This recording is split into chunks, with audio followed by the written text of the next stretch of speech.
And US Secretary of State Marco Rubio says that unlimited support for Ukraine is not realistic. In an interview, Rubio stressed Washington cannot sustain endless funding and emphasized the current policy has long prioritized a measured assistance.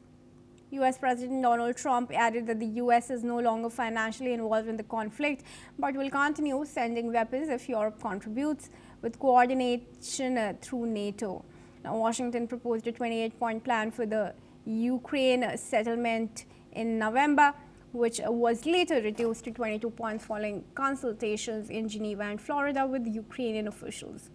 Discussions focused on ending the conflict, long-term economic and security solutions, and territorial issues. Meanwhile, Russian President Vladimir Putin met with Trump's special envoy Steve Witkoff and son-in-law Jared Kushner in Moscow. Kremlin aide Yuri Ushakov described talks as constructive and meaningful, with both sides reviewing peace plan options, including territorial engagements and arrangements, and agreeing to continue negotiations.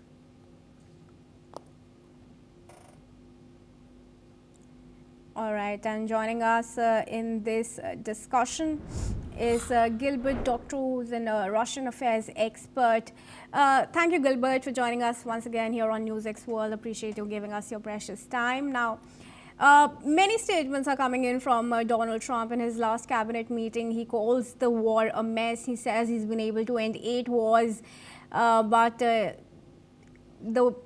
peace plan and the Ukraine-Russia situation is a mess. Now, he's also gone on to say that US is not financially involved in the conflict anymore and will not keep on providing weapons to Ukraine. Where does this really leave Ukraine and also the European Union? You've mentioned the European Union as a factor, and I think you have pinpointed the real issue here. This is not just a war between Russia and Ukraine. It is today a war, proxy war with Europe. And Europe is persisting in its delusional position that the Russians can be humiliated, they can suffer an existential defeat, and that will enable Ukraine to be salvaged from the present mess and to restore its borders. This is the crux of the problem, and that surely was what took so much time, 5 hours of Mr. Putin speaking, negotiating with Witkoff and with Jared Kushner to find how they can square this circle. I believe it will not be squared. The prime question at the moment is, should Ukraine give up territory that the Russians have not conquered and step out of the whole Donbass? That question is being resolved on the battlefield, and in a matter of a few months, a very few months, the Russians will sweep to the Dnieper River. And at that point, whoever is in charge of Kiev will find that there's nothing to sacrifice because it has been lost on the battlefield. So I think the war is coming to an end, but it's coming to an end by Russian military victory. All right, and how do you view Putin's statement that European Union wants a war? It's on the side of war. Well, I think it's precisely the case. The propaganda war of Europe against Russia continues unabated, even more intense and shrill. I was listening this morning to both BBC and Euronews, and there's no question but that these broadcasters, which are listened to by the vast majority of the European continent, are pro-war. They are, everything they're saying is Orwellian. When they say white, we mean black. When they say black, you can count on white.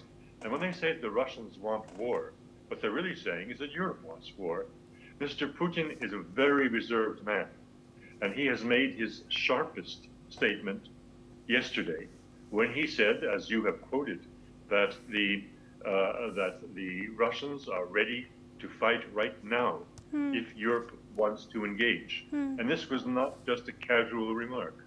The Russians have been saying that they expect some sort of very big provocation from Europe in one place or another. It could be in Kaliningrad. There are various hotspots which the Europeans can press, and then waiting for a Russian reaction. Will Russia fight back? He said yesterday they will. All right, and should we expect any reaction from Europe on that, now that Macron is also headed for talks with China? Well, Macron is headed for talks with everybody except his own people. He is probably the biggest absentee landlord in recent French history. He's going to China to stand in front of a microphone and to threaten the Chinese, which is absurd.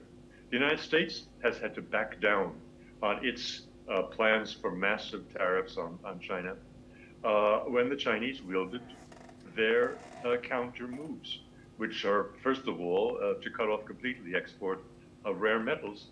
And in that case, most of Western manufacturing and high tech will stop the next day.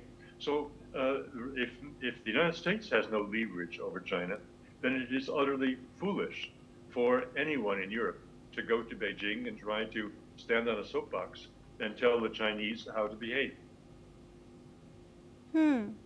All right.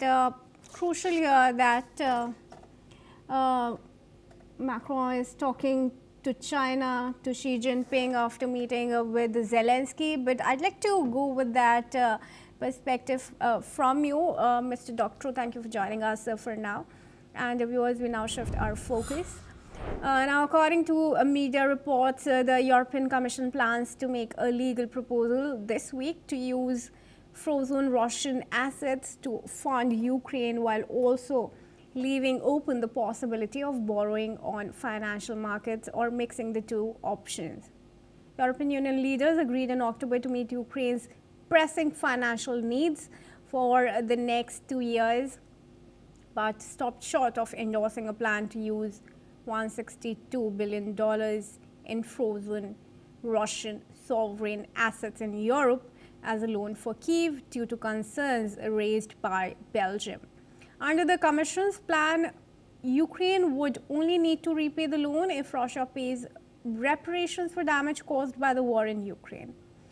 The European Union's executive is expected to adopt the proposal that includes its favored plan for a reparations loan linked to the cash balances of Russia's immobilized central bank assets. Meanwhile, Ukrainian President Zelensky has said that Russian frozen assets should have been used for Ukraine's defense and restoration a long time ago. And I would now request Mr. Doctor to join us back into the discussion. But before we have him, viewers, let's give you some more information. European Commission is now planning to propose legal measures to utilize frozen Russian assets to fund Ukraine's war efforts. Proposal includes options such as replacing seized assets with the European Union-backed IOUs or using windfall profits from these assets to support Ukraine's reconstruction. And the proposal aims to avoid confiscating the Russian assets while generating additional funding for Ukraine's needs, which is currently estimated at €8 billion. And Gilbert Doctor, Russian affairs expert, joins us back into the discussion here. He joins us live from Brussels. Thank you, Mr. Doctor, for joining back.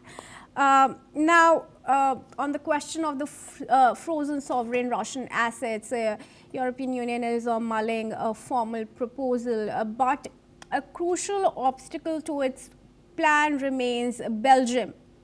Belgium and its leader has taken a stance against the European Union time and again and has favored, moved in the direction of its national needs before of that of the European Union's.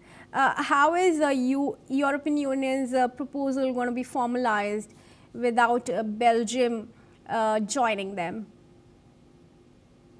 Well, if Belgium does not join, then the initiative will likely collapse.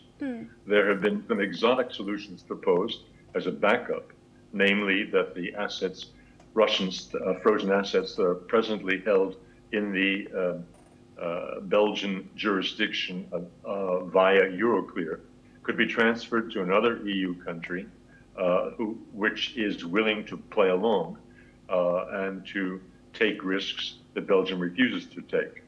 That is a possibility, but it's very exotic and very time-consuming to realize. Negotiations are still going on. If the United States, Russia, and Ukraine approach a solution in the coming days, then what the European Commission is proposing will be irrelevant.